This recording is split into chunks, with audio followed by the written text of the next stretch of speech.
Good evening once again from Brian Schrader.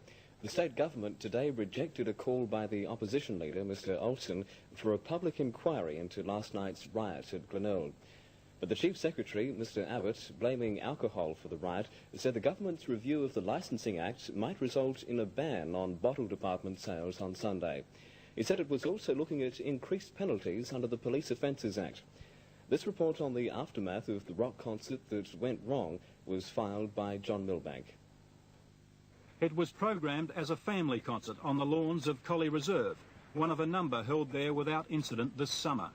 Today the reserve was carpeted with broken beer bottles, evidence of the drunken frenzy that erupted after the show.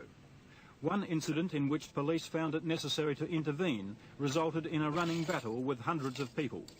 After Star Force police with helmets, batons and shields had cleared the reserve, the toll was 63 arrests, an unknown number of injuries, though ambulancemen attended to about 20 people, including 3 policemen, and 11 police cars damaged. Nearly all the windows on the northern side of the Glenelg Senior Citizens Club were smashed by beer bottles. The first court appearances took place this morning. 11 people were charged in the Glenelg court with disorderly behaviour and loitering. One pleaded guilty and was fined $40. The others, aged 18 to 20, were remanded.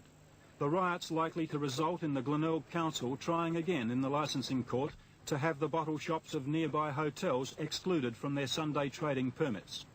The Mayor, Mr Don Mason, and the Town Clerk, Mr Mel Baker, laid most of the blame for the riot on Sunday trading.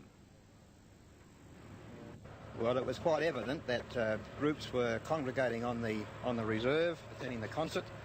People were leaving those groups, attending the local bottle shops and returning with armfuls of bottles to renew supplies, and I'm sure that by the end of the afternoon this was the real problem as far as the disturbance was concerned. The Acting Chief Secretary, Mr Abbott, agrees that the government's continuing review of the Licensing Act may have to consider barring bottle departments from Sunday trading. He says the timing and location of rock concerts may also be looked at. The organisers of last night's show, radio station SAFM, underestimated the number of people it would attract, but he believes there was enough police supervision. Had they had more police, they might not have been able to have done any more about controlling such a frenzied crowd. I think it's a behaviour, a community behaviour problem. When people attack St John's ambulance officers and the ambulance itself, they must be really sick to do that kind of thing.